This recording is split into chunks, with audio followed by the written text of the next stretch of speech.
When this game first came out, I knew about it, but I didn't necessarily care about it because Assassin's Creed Unity had just come out. But it is an enjoyable experience, and I think that if you're an Assassin's Creed fan, you might like it as well. But starting out with the gameplay. Now, the gameplay in this game is just like Black Flag, which is not a bad thing because I really like Black Flag. It felt really nostalgic to play this game, even though I'd never played it before, which was kind of interesting. Let's see. The open world was really cool. I think the North Atlantic is an interesting location for an Assassin's Creed game map, but it was a nice refresher to whatever this is. But being gameplay from Assassin's Creed Black Flag, it's very frustrating at times. Trying to do a leap of faith, but instead of leaping towards the haystack, Shay decides that he's had enough of this cruel world and decides to jump to his death. Combat in this game is extremely satisfying and easy to use. Some might even say too easy. There were times that an enemy would be attacking and I would press B to counter and Shay would ignore my command. That's all I gotta say about the gameplay.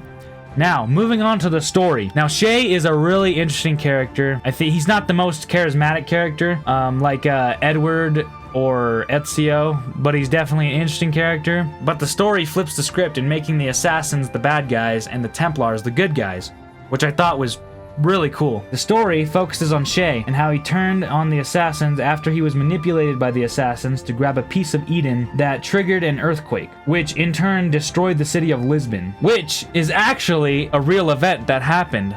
The Earthquake of Lisbon, I believe, is what it is called. But this event just goes on to make the assassins look more evil. But Shay's character arc is really good. I think it's cool that we finally play as a Templar. Not finally, because we did play technically as a Templar in Assassin's Creed 3, but we actually get a full arc for this, so I thought that was really cool. The characters, though, are a bit boring, in my opinion, not that interesting, until we get to this scene. Give it to me! Give it to me! Give it to me!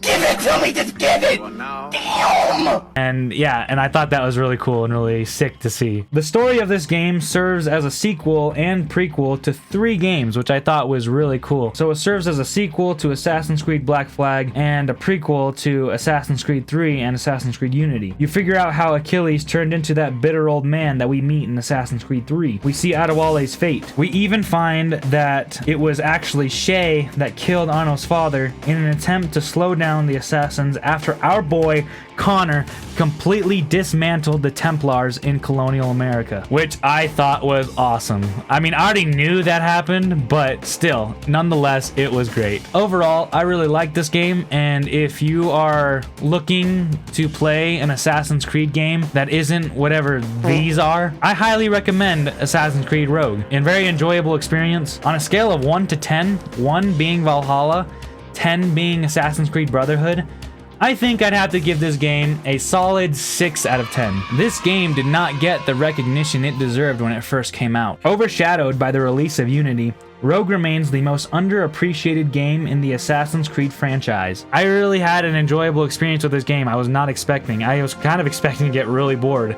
I mean, at times I did get bored, but I mean, it was all in all a pretty good experience. I'm glad I played it. If you like this content, consider subscribing. But until next time, peace out, nerds!